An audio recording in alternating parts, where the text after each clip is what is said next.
Phails at philosophy. Conceptual versus perceptual knowledge. Right. And then I just put everything they talked about either fell into the perceptual side, which is awareness through senses, perception, particulars. They use a lot of words for this.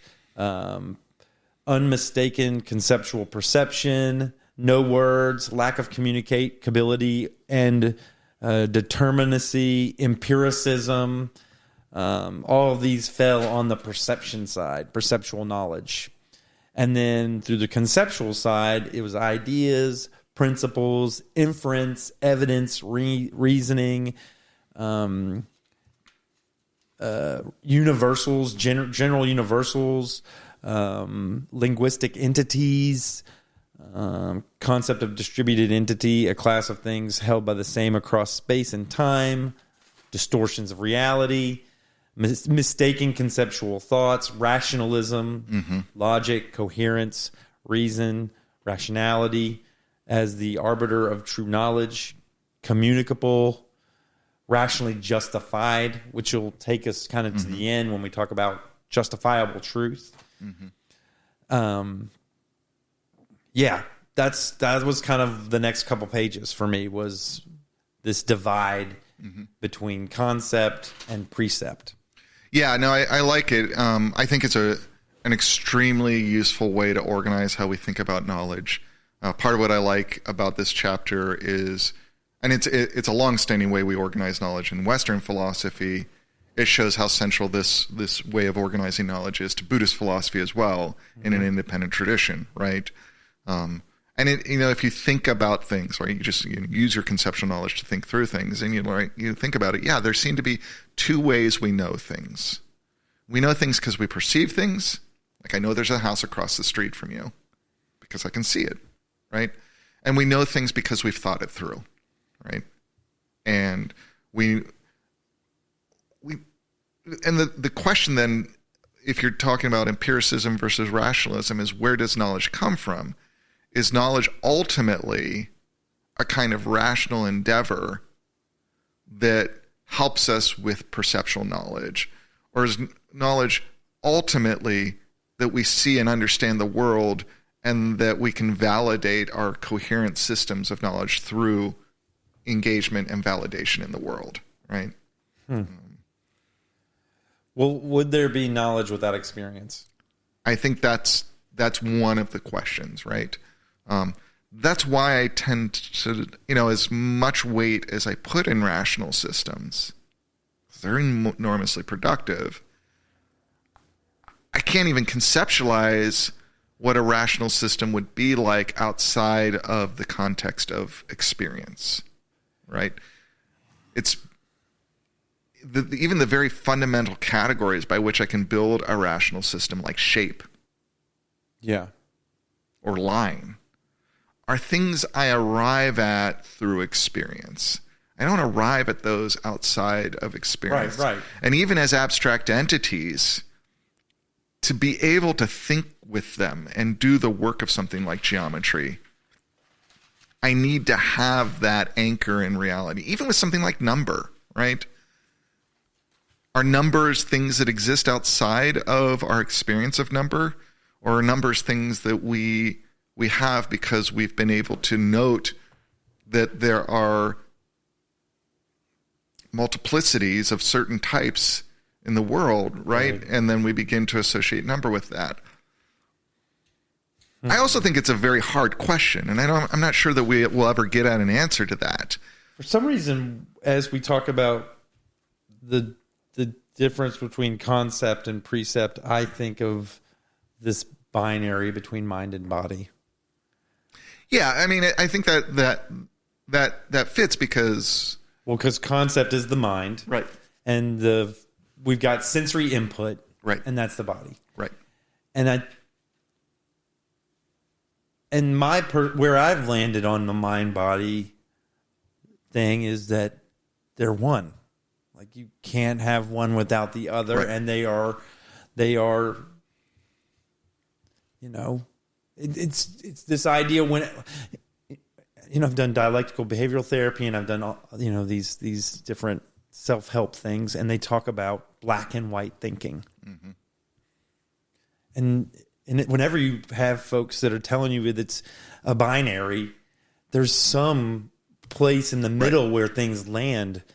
Right. There can't be a body without a mind, and there can't be a mind without a body, and those things are intrinsically linked. And I think that's where they next start to talk about,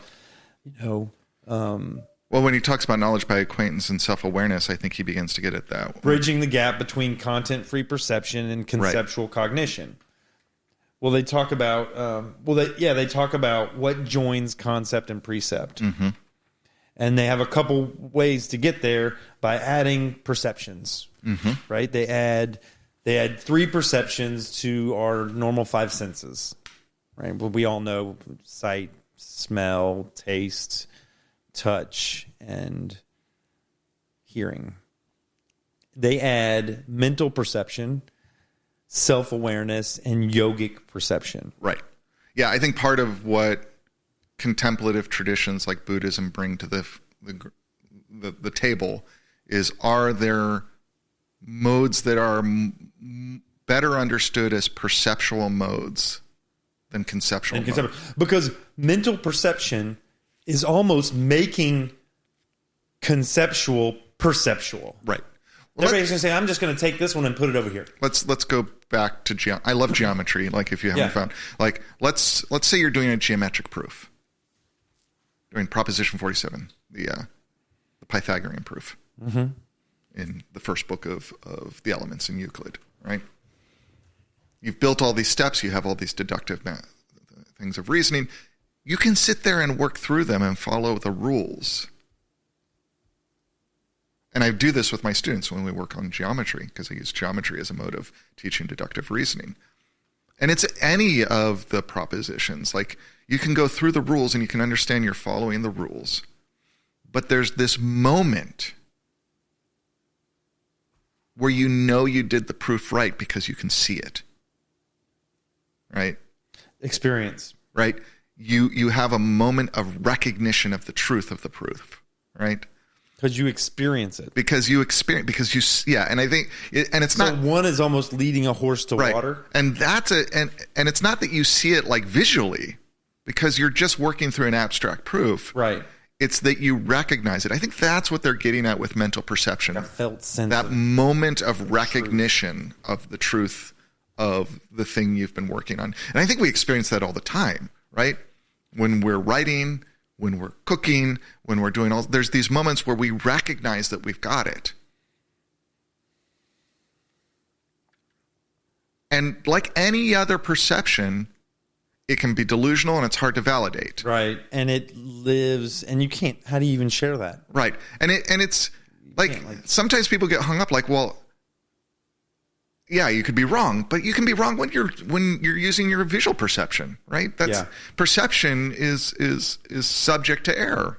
Well, humans are subject right. to, we're imperfect beings. We're on Phails. Right, exactly. We're imperfect beings. There's no such thing as, right. Yeah, and I mean, like, how do you validate visual perception? You say to your buddy, hey, do you see that? Yeah. How do you validate geometric perception? Like, there's definitely Bigfoot. I saw a Bigfoot. Right, sure. There's always limit cases. But most of the time when we check and like, do you see that house across the street? We'd be like, I see the house. There's a house across the street. So most of the consensus. Right. Most of that. And I think that it's not any different with mental perception. How do we validate that the proof was right? A bunch of people. Like, do you see it? This is science. Yeah. To reproduce something and get the same results. But it requires over and over again. Right. But what is that result? That result is ultimately another subjective being saying, I followed the method. I got the experience. I got the same experience. But we don't necessarily have an ability to share that experience. We only have the ability to map that experience with each other and say, oh, yeah, we are having the same experience. And yet the map is not the territory. Right. Like, we can all say, we could all go to, yeah, we're coming to the same truth, but there's no way we're doing it the exact same. Yeah, there's always going to be like minor variations. Or big variations. No matter, different humans get there differently. Right.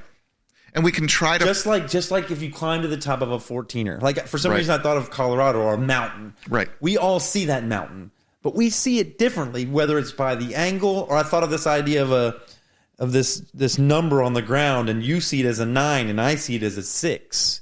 It's a shape. right. And it is a 9 and it is a 6. Right, and we can even say, oh, well, that's because 9 and 6 are just flipped from each other, and we recognize, We recognize why we have that. different experiences around a common shape. There's other times we don't. I think the mountain climbing metaphor is good, because even with a Because very... we're not going to take the exact same path. Right, even with a very well-established... You're Trail. going to take different footfalls, different There's going to be gates. variations in the weather. But There's you're gonna- going to experience climbing a 14er. Right. You're going to climb to the top of that mountain. You're going to be tired. You're going to experience natural beauty and isolation. And there's going to be a solidarity between people who have had that same experience, that you had of climbing that mountain, that particular mountain, even as you recognize there are these minor variations, right? Yeah. There's this.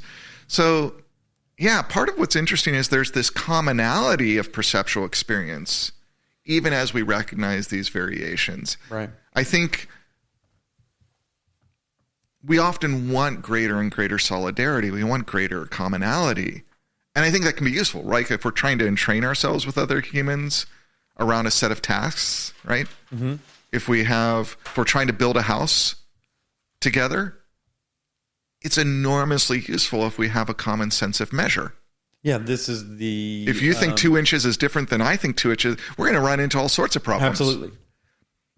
But do we need certainty, or do we need precision? And precision's different than certainty, because precision... Well, the ruler is Right. precision. Right, precision But it provides certainty. is a no? gradient. Precision seeks certainty. Yeah, you can't provide it. Because if I have a ruler, I cannot put a line. You give 100 can't. people a ruler and tell them mark out 6 inches, and none of There's them... always going to be some minor There is. variation. This is like the idea of simplicity. The closer you get to any task, the closer you look at it, simplicity goes away. Right. Because everything is complex. Right. And the closer you look at a pin strike on 6 inches or 4 inches or whatever, the closer you get to it. I know this as I'm like editing these videos. Sometimes I've got to stitch together audio, and I look at it from afar, and it looks like those two audio clips are together. And I zoom in and I zoom in, and they're a little bit further, and I take them close, and I zoom in, oh man, they're really far apart. The Right. closer you zoom in, no two things are going to be exactly the same place. Right. So you don't get to, yeah, I see what you're saying. It seeks precision, but you don't get consistency. Is that what the other thing was? Precision and Certainty. Yeah, I mean, yeah, exactly. Gosh. Because there's always going to be some variation, right? You just have to zoom in for. And I think the more important question is usually, for what I'm trying to accomplish with this way of knowing, what is the level of precision I need? That's where getting to that William James, that whole what is the cash value? Right. Yeah. Right. We got to live in this thing. We can't have. Right. Yeah. Which is what leads us to How that. much do you zoom in? Right. You're saying before we call it good. Yeah. Yeah. Because you can spend all day zooming in and getting it more and more Let's precise. tidy it in. Let's tidy it zoom up. in more. Let's instead of working on this house, let's develop magnification to make sure that all the 6 inches are the same. And y'all are to a just certain like precision. working on that first And you're in the board, rain. right? You're great. You're in the rain. Exactly. Like the world comes in and disrupts it. Yeah, it's snowing on you. You lose time, right? Yeah, there's Right. all sorts of problems with that. I think Diminishing returns is what we're talking Right. about. I think if we identify knowledge with certainty, we run into a number of problems because it's too high a standard for knowledge. It's just. Well, does it exist? What It is exists. certainty perfection? I think Certainty is perfection, and perfection doesn't exist. I was going to say, I think certainty exists as much as a point or a line exists, right? They seem to have some recognizable in shared conceptual existence. Yeah. And that's interesting. That's interesting because we can imagine things that we don't say we have a shared conceptual existence. There's not a point. But there's not an actual, Like you can't have an I can't actual make a point. Right. I could try, but that's Right. But that's going to be a shape that's going to be imperfect. Right. This is art.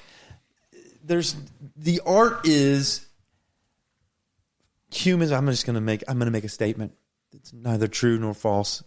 Art is someone, a human being, trying to execute with perfection or precision or certainty, and wabi-sabi, being with the way that it is imperfect, creates the variability, because we all want to make great music.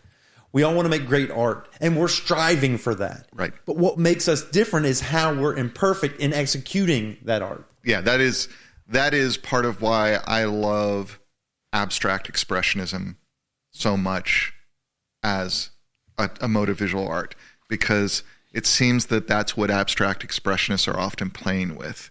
How do we play with form? How do we play with color? How do we play with these fundamental modes of producing visual fields that brings this balance between something coherent and precise enough to say, that's beautiful, but to have enough variation. I particularly like, you go to the Blant Never?